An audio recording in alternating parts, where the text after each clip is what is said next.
Mbabuzako mikwano gyange muwasa mutya mwebale kwekumira ku Project Media TV watandaba ku subscribing mwana tukikole mu bwangu nnyo nsobole okutusaako amawulire gaffe agabira kakagwawo mu bwangu ddala mwana tugwe atandaba genda kusaba mukwano gwange nkusabye ate gwe eyakedde n'ogamba kugenda osaba okomawo mangu mwana nkukulisaayo kulikayo nnyo ddala ate gwe ateekateeka okugenda kansabe omutonzi akukulembere amawulire genze nago enkya y'olunaku lwaleero abakulu bataano mu gavumenti bakwatibwa nga betadde mu ddene okugenda e Kenya okulambula oba okulaba ensonga z'akatale k'ebyennyanja e Kenya. Abakulu bano bakwatibwa ku boda era bakwatibwa omukulu oba manager wa Revenue Authority e Kenya ye yabakwata era n'abateeka ku mpingu n'abawumuliza awo ku boda.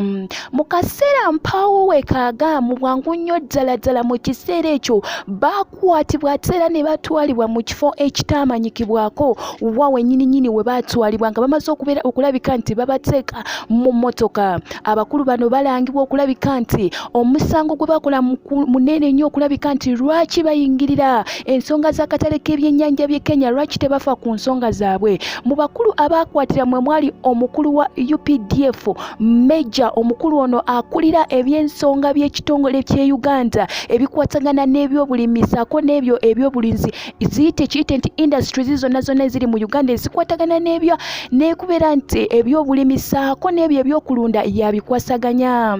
Mikwano gyange abataano bano bakwatibwa ku Lwomukaaga era ne basibwa mu bwangu nnyo ddala nga we nkugambye. Basibibwa e Busia ku boda nga we nkunnyonnyodde.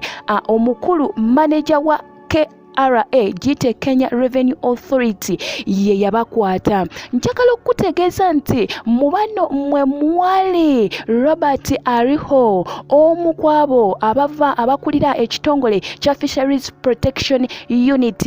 Abakulu bano basindikibwa minisita amanyikitwa nga Hellen Adoa akulira ensonga z'ebyennyanja mu ggwanga lyattu Uganda.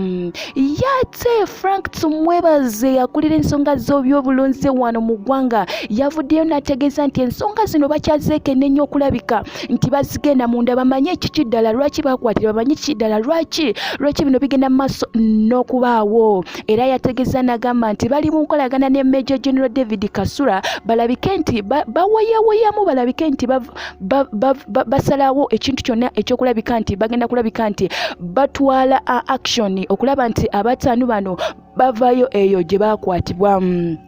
Mikwano gyange njagala okutegeeza nti Kenya eteebereza abakulu bano okulabika nti be baali mu lukwe olwakwata trucks za Kenya 5 ezaali zitwala ebyennyanja e DRC era nga bano bakwata trucks za Kenya nga baziranga okulabika nti zitutte ebyennyanja ebito era bakwata trucks zino e Kasese nga baziranga okulabika nti lwaki batwala ebyennyanja ebito ebitanaba kukula.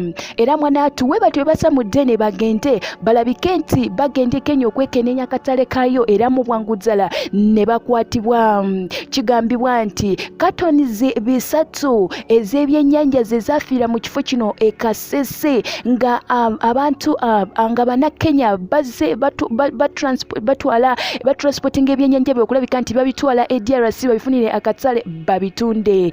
Kinajjukirwa nti omwaka oguwedde Kenya yagaana kasooli wa Bannayuganda okulabika nti atwalibwa oba bamukozesa kubanga nga bagamba nti kasooli wa Bannayuganda kasooli waffe mubi nnyo ate era n'emabegaawo ne bagaana okulabika nti batunda bakkiriza amata gaffe okulabika nti n'ebintu byaffe ebyobulinzi biyite poultry products nga zirabika nti zitwalibwa. Tetumanyi ki kigenda mu maaso mu ggwanga lyattu Uganda, naye embeera eno ereeseewo okulabika nti Kenya ne Uganda bafunamu obutakkaanya ku nsonga ezo kubanga gwatse obanga wakwata ebyennyanja bya muno n'ogamba nti bito nnyo lwaki oba ogenda tonoonyereza ekkatale kaabwe. Ekyo ekibuuzo nkikulekedde ojja kiddamu. Nkubuzaako nateera webale kumira ku Project Media TV mukwano gwange amawulire amalala ogenda gasanga ku projectmedia.com ago aga entertainment saako nago aga sports.